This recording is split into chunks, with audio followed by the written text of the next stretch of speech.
1947 में हमारे अनेक क्रांतिकारी और महापुरुषों की कुर्बानी से अंग्रेजों की गुलामी से आजादी मिली। आजादी के बाद जिन शासकों को देशवासियों ने अपनी सेवा, सुविधा, सुरक्षा और हर प्रकार की दैनिक जीवन की जरूरत के लिए देश की सत्ता में बैठाया, उन्होंने देश की जनता की आशाओं पर पूरी तरह पानी फेर दिया।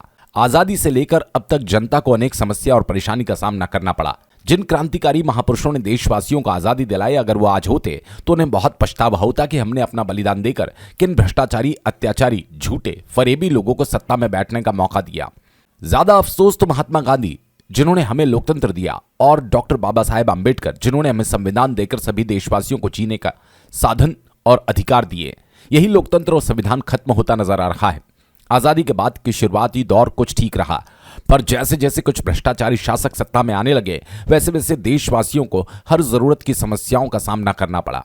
उसमें सबसे ज्यादा लोकतंत्र और संविधान ने दिया हुआ मानव अधिकार खत्म करके उसका बड़े बड़े उद्योगपतियों के साथ मिलकर व्यापार बना दिया गया। पिछले 10 सालों से तो देश और देशवासियों की स्थिति न घर की न घाट की कहावत जैसी हो गई।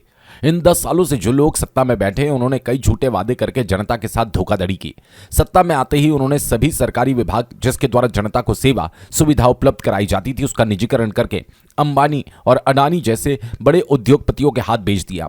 इस कार्य के लिए उन्होंने एक झूठी बीमारी को लाकर पूरा देश बंद कर दिया, लॉकडाउन करके जनता को अपने ही घर में बंदी बना दिया। और अब इन सत्ताधारियों द्वारा लोकतंत्र और संविधान को खत्म करके देश में हुक्मशाही लाकर फिर से आम गरीब जनता को गुलाम बनाने का षड्यंत्र रचा जा रहा है, जो भारत देश और देश की जनता के लिए आने वाला सबसे बड़ा संकट है। इनकी इस साजिश को नाकाम करके, इनके इस गलत मंसूबे को रोका नहीं गया, तो अपने आप को बचाने का कोई प्रयास नहीं किया, तो पछताने का भी मौका नहीं मिलेगा।